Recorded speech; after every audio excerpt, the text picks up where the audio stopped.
사도행전에는 초대교회 성도들이 어떻게 성령 충만을 받아서 복음을 전하는 삶을 살았는지를 아주 자세하게 기록해주고 있습니다. 그리고 후반부로 가면 바울과 베드로라고 하는 정말 초대교회의 두 지도자, 이 사람들을 통해서 어떻게 복음이 전해지고 교회가 세워졌는지 그 모습들이 자세히 기록되어 있습니다. 혹시 그러니까 교회에 관심이 있으신 분들은 사도행전을 반드시 읽어보셔야 됩니다. 사도행전을 반드시 읽어보실 때 지도를 옆에다 하나 두고 지도의 동선도 좀 찍어 가시면서 한번 읽어보시면 그 뒤에 나오는 사도 바울이 쓴 편지, 그 교회들의 이야기가 훨씬 더 입체적으로 여러분에게 다가가게 될 것입니다. 우리는 교회하면 오해를 좀 하고 있습니다. 초대교회는 마냥 뜨거웠을 것만 같고 초대교회는 모이기만 하면 은혜가 가득했을 것 같지만 실제로 성경을 읽어보면 초대교회가 참 만만치 않은 문제들을 가지고 있었다는 것을 알게 됩니다. 그런데 문제가 없어서가 아니라 오히려 그 문제들 때문에 바울이 편지를 쓰게 되고 문제들 때문에 교회들이 그 하나님의 마음을 더 구하게 되는 일들이 종종 일어납니다. 오늘 우리가 함께 읽은 사도행전 13장에서는 바울과 바나바가 첫 번째 전도 여행을 떠나는 장면이 기록됩니다. 바울 일행은 버가를 지나서 비시디아 안디옥이라는 곳에 도착했습니다. 바울이 전도 여행 중에 했던 일 그 두 가지가 있는데, 하나는 주요 도시를 방문하는 것이었습니다. 굵직한 도시에 방문해서 그리고 그곳에 있는 유대인 회당을 찾았습니다. 유대인 회당에 가서 율법과 선지자들의 글을 읽고 또 하나님을 경외하는 사람들과 함께 그 말씀이 무슨 의미인지를 강론하는 그러한 일들을 하곤 했습니다. 바울은 특히 그 가운데에서도 하나님께서 구약시대, 그러니까 지금 유대인들에게는 우리의 조상이라고 할 수 있는 그 조상의 때부터 지금 우리에게까지 하나님이 어떻게 구원의 역사를 이루어 오셨는지를 전파합니다. 여러분, 내가 무엇을 믿는지를 정확하게 아는 것은 정말 중요합니다. 언젠가 기회가 되면 나는 그런 걸 정리해 봐야지라고 하는 완벽한 기회는 없습니다. 올해 단기 선교 준비 모임을 할 때 저희가 작년에는 없던 커리큘럼을 하나 넣었습니다. 우리 명강사 백준인 전사님이 하신 전도, 단기 선교와 전도라고 하는 강의를 일부러 넣었습니다. 우리가 믿는 복음이 뭔지 적어도 선교를 가는 분들은 알아야 되는데, 안타깝게도 가는 분뿐만 아니라 여러분들 중에도 그래서 교회 왜 다녀? 그럼 좋아.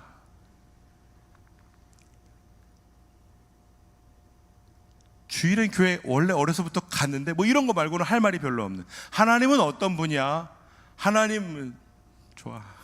하나님은 좀 내가 무엇을 믿는지 그것을 여러분 반드시 점검하셔야 됩니다. 내가 알고 믿는 하나님이 혹시 하나님의 말씀이 나에게 말하고 있는 하나님과 다르다면 여러분 위험합니다. 나는 예수님을 믿는다고 하는데 정작 내가 알고 믿고 따른다는 그 예수님이 내게 행하신 일에 대해서 내가 잘 모른다면 누군가가 복음에 대해 여러분에게 물어올 때 여러분 아무런 말도 하지 못하고 교회 밥 맛있어, 우리 전사님 꽤 괜찮아, 여러분 그것이 복음의 전부가 절대로 아니기 때문입니다. 하나님께서 예수 그리스도를 통해 우리에게 어떠한 일을 행하셨는지, 그리고 그 능력으로 내가 어떤 존재가 되었는지 여러분 그게 좀 아리송하시면 얼른 담당 교역자에게 찾아가십시오. 저 좀 알려달라고. 귀찮게 하셔야 돼요. 사도 바울은 그 만난 사람들에게 하나님이 우리 조상들에게 어떤 일을 행하셨었는지, 그리고 그 아들 예수께서 이 땅에 오셔서 우리는 어떻게 하나님의 자녀가 되었는지를 아주 명료하게 설명해 주었습니다. 이 바울이 말한 것을 우리는 복음이라고 하는 것이죠. 바울이 이 복음을 선포하자 이 사람들이 이 복음을 듣고 나서 다음 주에도 좀 알려달라고, 우리가 일주일 동안 잘 살다가 다음 주에 올 테니까 한 번 더 좀 알려달라고 부탁하는 장면이 나오고 나서 오늘 우리가 읽은 본문에 그 다음 안식일, 일주일이 벌써 지나버렸어요. 그리고 나서 일어난 일이 기록되어 있습니다. 44절 말씀을 한 번 더 읽어보겠습니다. 그 다음 안식일에는 온 시민이 거의 다 하나님의 말씀을 듣고자 하여 모이니, 관심 있는 몇 명만 모인 것이 아니라 아마 진짜 사람들이 느낄 때 진짜 이 도시의 사람들이 다 왔나 봐. 저랑 아내랑 가끔 타임스퀘어에 가거든요. 뉴욕 말고 가까운 데 있는 거 있잖아요. 거기 가면 어쩔 때는 진짜 왜 이렇게 사람이 없어? 그럴 때도 있어요. 어쩔 때는 진짜 온 동네 사람 여기 다 모인 것 같은 날도 있어요. 그러면 이렇게 얘기하는 거죠. 서울 사람들이 여기 다 왔나 봐. 실제로 뭐 다 오진 않았겠지만 아마 바울이 진짜 그 복음을 전할 때 그 도시에 있는 사람들이 다 온 것처럼 어쩌면 진짜 관심 있는 사람들은 다 몰려온 것 같아요. 그들이 다 몰려왔는데 바울이 그 몰려온 사람들 앞에 서서 다른 것을 이야기하지 않습니다. 하나님께서 하나님의 역사 가운데 이스라엘 백성들을 통해 하나님의 사람들을 통해 어떻게 하나님의 구원 계획을 이루어 가셨는지, 이스라엘 백성들은 애굽에서 어떻게 구원을 받았고 사사시대와 사울 왕과 다윗 시대를 넘어서서 오늘날 그 아들 예수께서 이 땅에 오신 일, 예수께서 우리를 위해 죽으셨고 부활하신 그 복음의 진수를 바울이 얼마나 명료하고 분명하게 선포하는지 모릅니다. 38절과 39절을 한번 같이 읽어볼까요? 그러므로 형제들아, 너희가 알 것은 이 사람을 힘입어 죄사함을 너희에게 전하는 이것이며, 또 모세의 율법으로 너희가 의롭다 하심을 얻지 못하던 모든 일에도 이 사람을 힘입어 믿는 자마다 의롭다 하심을 얻는 이것이라.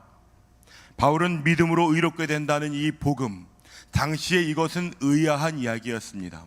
유대인들에게 율법을 지키는 것이 가장 자랑이 되고, 율법을 누구보다 조금 더 잘 지키는 사람은 훨씬 더 존경을 받는, 모두가 율법을 완벽하게 지킬 수 없는 것을 알면서도 나는 그래도 너보다는 낫잖아 라는 것을 자랑으로 여기는 그런 사람들이 종교적인 지도자가 되던 시대에 바울은 지금 예수 그리스도를 믿는 믿음으로 구원을 받는다는 이야기를 선포하는 것입니다. 이 이야기를 온 시민들이 다 듣게 되었습니다. 이방인들도 그 이야기를 들었고 유대인들도 그 이야기를 들었습니다. 그런데 유대인들의 반응은 이것이었습니다. 시기가 가득하여 바울의 말에 반박하고 비방한다는 것입니다. 한번 생각해 보시죠. 유대인들에게 우리가 다른 민족하고 다르다고 하는 자랑 중에 그 무엇과 비교할 수 없는 것이 율법입니다. 모세의 율법으로 인해 우리가 존귀한 하나님의 백성이 되고 자녀가 되는, 우리가 다른 민족하고 다른 정체성을 가지게 된다는 이 엄청난 자부심, 이 자부심이 그들에겐 자랑이었을 텐데, 바울이 지금 모세의 율법으로도 의롭게 되지 못하는 수준으로 살아가는 모든 사람들을 위해서 예수께서 이 땅에 오셔서 믿음으로 말미암는 구원을 이루셨다고 이야기하니까, 믿으면 누구나 구원받는다고, 유대인이든 이방인이든 남자든 여자든 누구든 구원받는다고 하는 이 이야기가 유대인들에게는 우리의 자랑을 강제로 빼앗기는 것과 같은 불쾌한 일을 낳았을 겁니다. 바울도 알았습니다. 왜냐하면 바울이 그 누구보다 율법을 잘 아는 사람이었기 때문입니다.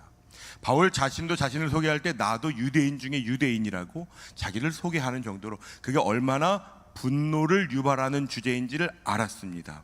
하지만 바울과 바나바는 오히려 멈추지 않는 모습을 본문에서 보입니다. 사도행전 13장 46절을 공동번역 성경으로 보면 제가 아주 좋아하는 표현이 있습니다. 담대하게 이렇게 대꾸하였다는 것입니다. 그러니까 판단 능력이 떨어졌거나 사람들하고 싸우기 좋아해서 오늘은 날씨도 꾸리꾸리 한번 싸워볼까? 뭐 이런 게 아니고, 정말 그 사람들이 그게 싫어하는 표현이고 불쾌감을 느낄 수 있는 걸 알면서도 오히려 담대하게 그것을 전파하는 것입니다. 왜 그랬을까요? 하나님의 말씀이 완성하신 구원의 역사를 그들이 전하지 않을 수가 없었던 것입니다. 왜냐하면 내가 그 은혜를 입은 사람이라고 하는 바울의 경험과 고백이 있기 때문입니다.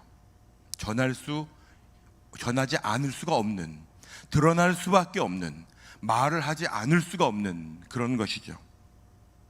종종 새가족으로 등록하시는 분들 중에 마치 남남인 척 등록하는 연인이 있습니다. 알까요? 모를까요? 엘베 탈 때부터 알아요. 뭐라고 하는지 모르겠지만 그들은 분명 남매는 아니야. 남매는 그렇게 눈을 마주치지 않습니다. 말하지 않아도 드러나는 것이 있다고요.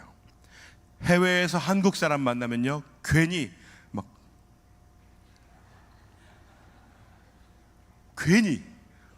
같은 동네 사람도 아니고 알던 사람도 아닌데 괜히 한국말이 들리면 막 귀가 이만해져서 한국 사람인가 봐. 갑자기 국제대회라도 가끔씩 열리면요, 막 애국심이 불타올라요. 양궁, 나랑 아무런 관계도 없는데 막 테너, 와! 막 지면 막 괜히 그날 기분이 안 좋고. 그러니까 드러날 수밖에 없는 정체성이 있다고요. 한국 사람들은 밤 10시에 국밥 영상을 보면 DNA가 두근거리는 겁니다. 보고 싶다. 그런 거 있잖아요. 지금 바울이 그런 거예요. 누가 불편해하는지를 모르는 것이 아닙니다. 이 이야기를 하면 위험해질 수도 있어 라는 것을 아는데도 감출 수가 없는 것, 그것이 바울과 바나바가 지금 선포하고 있는 복음입니다. 왜냐하면 바울에게는 잊지 못할 기억이 있기 때문입니다. 여러분, 바울이란 사람을 아십니까? 원래 바울은 아주 촉망받던 정치 후보생이었습니다. 아마 숨만 쉬고 본인의 커리어만 지켰으면 오늘날로 말하면 국회의원 되는 건 그냥 자연스럽게 되는 그런 사람이었습니다. 또래 중에서 아마 가장 우수한 공부를 한 몇 사람 중에 한 명을 꼽아봐 하면 바울이라는 사람이 꼽혔을 겁니다. 언어와 수사학에도 능했고 유대인으로서 공의회의 회원이자 가말리엘이라고 하는 당시에 정말 존경받던 랍비의 수하에서 공부하던 사람, 그러니까 진짜 뛰어나고도 뛰어난 사람 중에 한 명이었습니다. 이 사람은 그리고 하나님을 향한 충성심이 엄청났어요. 누가 하나님의 아들이라고 하는 예수를 믿는다고 어떻게 그런 신성모독적인 짓을 할 수 있어?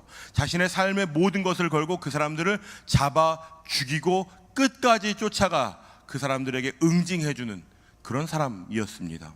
대제사장에게 가가지고 내가 예수 믿는 사람들을 이제 잡을 수 있는 권한에 영장을 써달라고까지 말할 수 있는 그런 추진력도 있었던 사람이었다고요.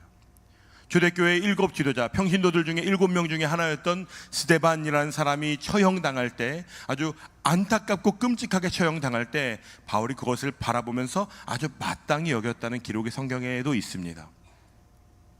그런 바울에게 예수님이 나타나셨습니다. 사도행전 9장을 보시면 사도 바울의 빛 가운데 눈이 멀어 자신을 부르시는 음성을 들었습니다. 사울아, 사울아, 내가 어찌하여 나를 박해하느냐. 예수님께서 바울을 부르십니다. 이 사울이라고 하는 것은 그의 히브리식 이름이었거든요. 예수님께서 그를 부르시고 그의 인생이 고꾸라졌습니다. 자신이 세상을 바라보는 자신의 관점, 가치관, 시선, 경험, 지식, 이 모든 것이 빛 가운데에서 다 사그라졌습니다. 내가 옳다 여기던 것, 내가 지금 이 방향이 맞지, 이게 내 삶을 살아가는 이유야 라고 여겼던 그 모든 방향이 다 상실되는 경험을 하는 것입니다. 그리고 나서 아나니아라고 하는 주의 제자를 통해서 바울이 자신의 사명이 무엇인지를 알게 됩니다. 사도행전 9장 15절 말씀을 한 번 더 읽어보겠습니다. 15절과 16절을 우리 큰 소리로 읽어보겠습니다. 주께서 이르시되 가라, 이 사람은 내 이름을 이방인과 임금들과 이스라엘 자손들에게 전하기 위하여 택한 나의 그릇이라. 그가 내 이름을 위하여 얼마나 고난을 받아야 할 것을 내가 그에게 보이리라 하시니. 아멘. 바울이 이 주의 제자로부터 듣게 된 이 사명, 이것을 듣게 되는 순간 바울에게는 자신의 지난 삶이 해석되는 일들이 시작됐습니다. 왜 내가 유대인으로 태어나 로마 시민권을 가지며 자라왔고 율법을 배우고 정치적인 수사법을 배우며 내가 지금까지 이 엘리트 교육을 받으며 자라왔는지, 그것이 모두 이방인과 임금들과 잃어버린 이스라엘 자손들에게 예수 그리스도의 이름을 전하기 위한 것이라는 사실을 알게 된 것입니다. 갑자기 그것이 깨달아지게 된 것이죠. 성경은 그것을 은혜라고 합니다. 하나님께서 그 이유를 알게 하시는 것입니다. 여러분에게는 그 이유가 발견되셨습니까? 나의 오늘이 무엇을 위한 오늘인지 바울은 그것을 알게 된 것입니다. 그리고 그것은 바울의 사명이 되었습니다. 이후에 바울이 선택하는 모든 선택은 이 사명을 감당하기 위해 나아가는 결정들입니다. 그래서 전도 여행을 떠나는 것이고, 그래서 회당에 가서 강론하는 시간을 가졌고, 그래서 유대인들이 불편해할 것을 알면서도 복음을 전하는 삶을 사는 것입니다.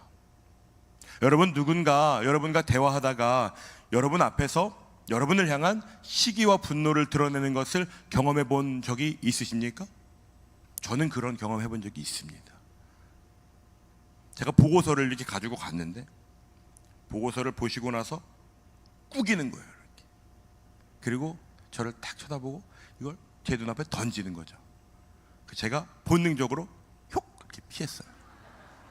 그리고 나서 쏟아진 욕은 진짜 상상 이상이었습니다.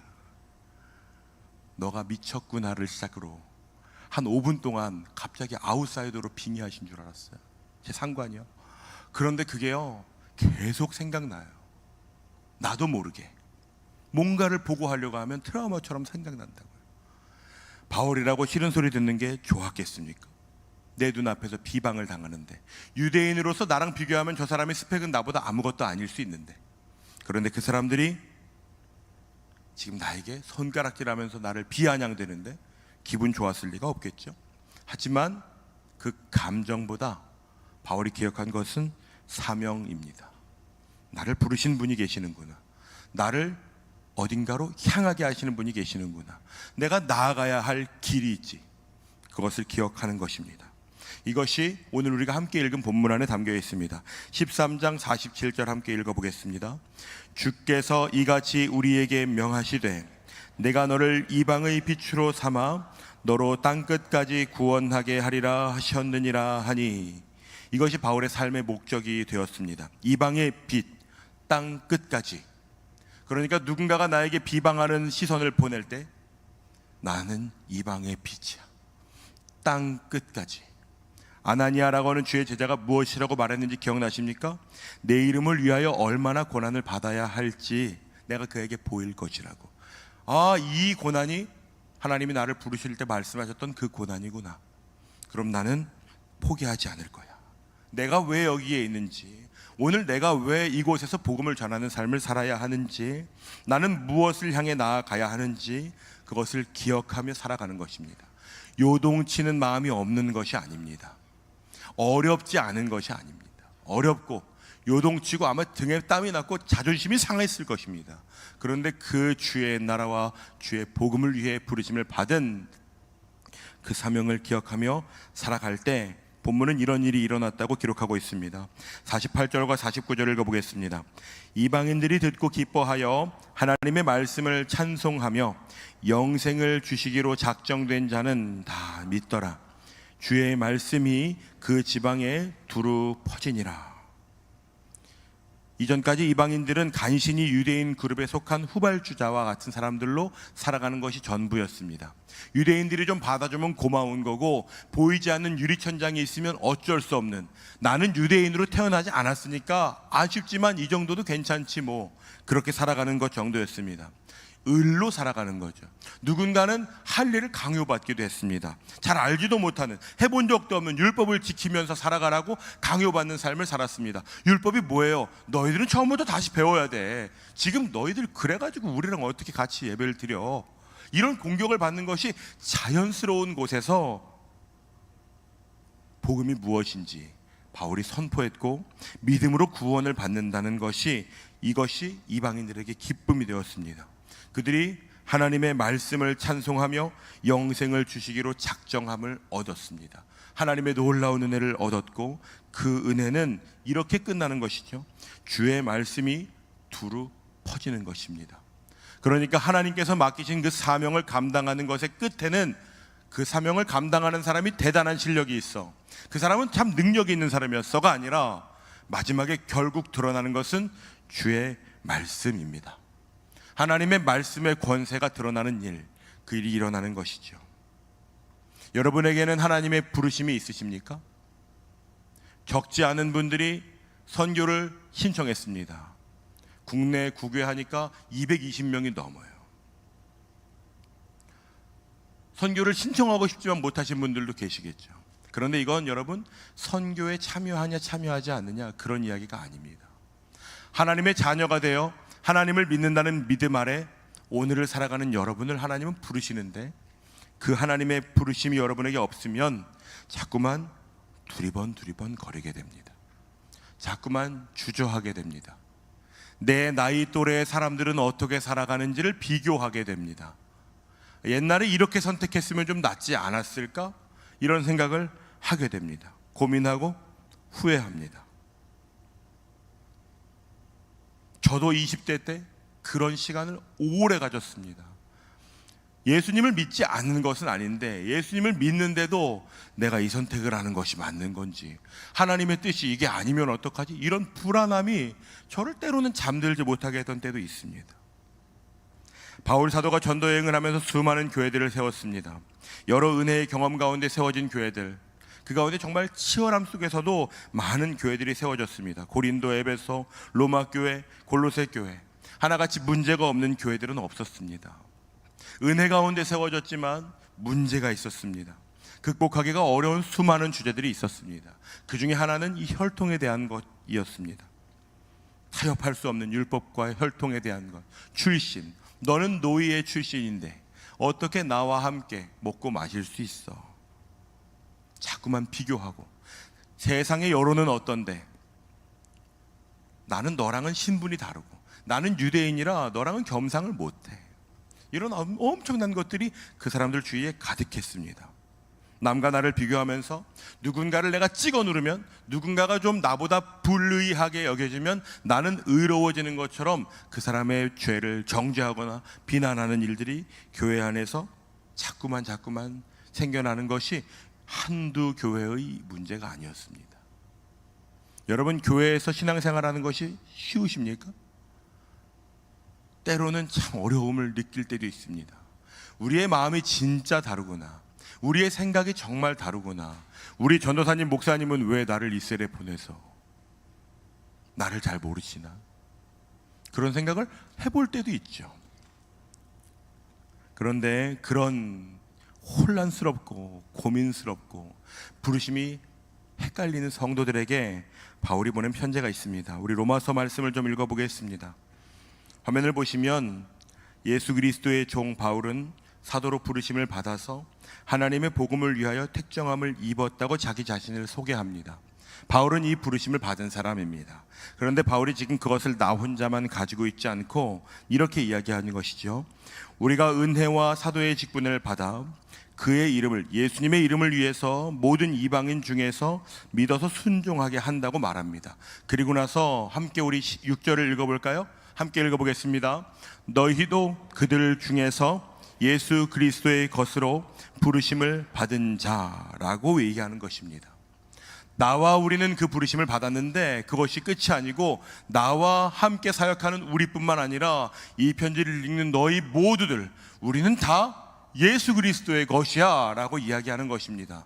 이전까지 내가 어떤 경험, 어떤 출신, 어떤 신분에서 살았든지 그것과 상관없이 하나님께서 우리 모두를 예수 그리스도의 것, 온 우주를 통치하시는 영광의 이름 아래 우리를 다 속하게 하셨다고 그것을 한데 묶는 것이죠. 이 부르심 앞에 그 누구도 예외가 될 수 없도록 바울 사도가 그렇게 이야기하고 있는 것입니다. 그러니까 예수 그리스도의 것으로 부르심을 받았다는 것은 예수 그리스도께서 원하시는 일을 행하는 일, 그것이 우리를 향한 하나님의 계획과 목적이라는, 너 어느 출신이야? 너 예수 믿은 지 얼마나 됐어? 너는 유대인이 아니야, 너는 종이었잖아, 이런 것이 아니라 우리 모두가 예수 그리스도의 것으로 부르심을 받았다면 그 부르심에 합당하게 살아가라고 바울이 그렇게 선포하고 있는 것입니다. 그러니까 이 부르심은 당시의 초대교회에 신앙생활하던 그리스도인들 뿐만 아니라 오늘을 살아가는 이 자리에 있는 모든 분들에게도 동일한 것입니다. 왜 그런지 아십니까? 바울을 부르신 그 예수 그리스도가 우리가 찬양하고 예배하는 그분과 동일하신 분이시기 때문입니다. 그 예수 그리스도께서 오늘 우리를 그렇게 부르셨다면 우리도 그 부르심 앞에 살아가야 하는 것, 그것이 우리의 사명이 되는 것입니다. 꼭 선교지로 나아가야만 그런 부르심이 이루어지는 것 아닙니다.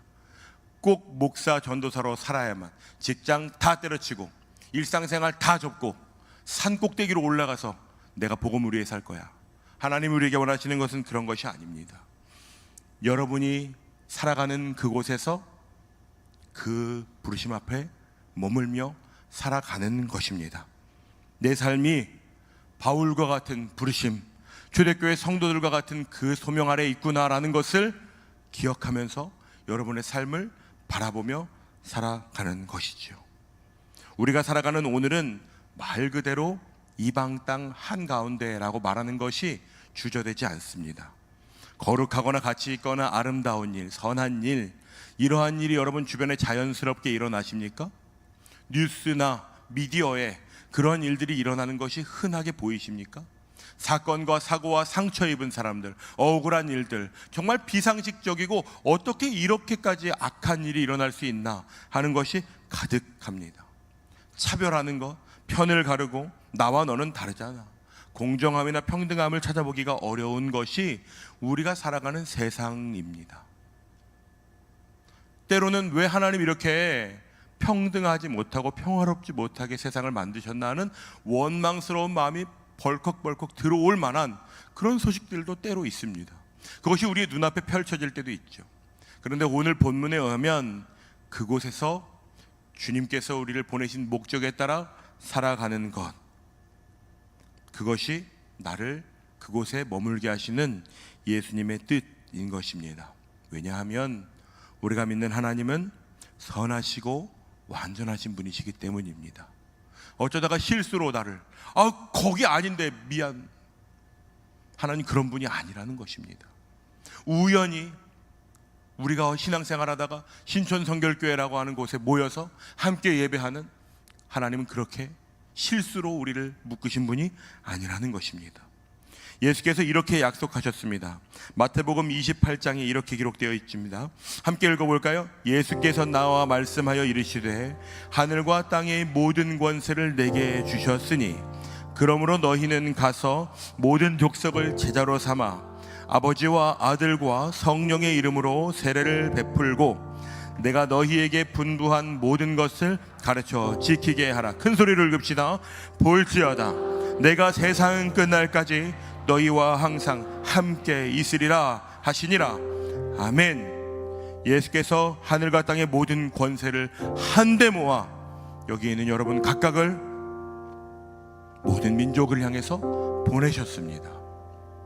하나님께서 마치 화살을 쏘시는 것처럼 여러분이 지금 있는 그 자리, 그곳에서 주의 복음으로 살아가는 일을 여러분에게 맡기신 것입니다. 사도라고 하는 말은 보냄을 받았다라는 것입니다. 지향점이 명확하게 있는 것입니다. 그곳에서 가만히 있는 것이 아니라 몸부림을 치며 한 걸음 한 걸음 나를 보내어 주신 그곳에 내가 서 있기 위해서 더 한 걸음씩 내딛는 것, 그것이 우리를 향한 하나님의 기대이십니다. 하나님께서 이 땅을 창조하실 때 그것을 기대하셨습니다. 하나님의 자녀들이 하나님의 마음과 하나님의 성령의 충만함을 입어 그리스도 예수의 복음을 들고 각자에게 맡겨진 삶의 자리에서 한 걸음을 내딛는 것, 하나님께서 그것을 간절하게 조마조마하게 기대하고 계십니다. 혹시라도 넘어질까, 혹시라도 겁먹을까, 내가 세상 끝날까지 너희와 함께 할 것이라고, 너희와 항상 함께 할 것이라고 하나님이 그 걸음에 여러분과 함께 하신다고 약속하고 계신다면 여러분 각자를 보내신 그 자리에서 온 민족을 제자로 삼는 삶을 시작해 보시지 않겠습니까? 내가 서 있는 곳, 우리 집, 우리 엄마 아빠, 내 친구들, 내 전공, 나랑 함께 공부하는 사람들, 내가 매일 씨름하는 사무실, 내가 매일 커피를 타는 카페, 내가 매일 일하는 곳, 내가 넘어져서 무릎 다 깨진 것처럼 난 망했나 봐 싶은 그곳에서 다시 나를 보내신 분의 마음이 이곳에 있다면 그 부르심을 기억하면서 살아내야지, 그 믿음을 가지고 살아내는 우리 모든 청년 예배자들이 되시기를 주님의 이름으로 축원드립니다.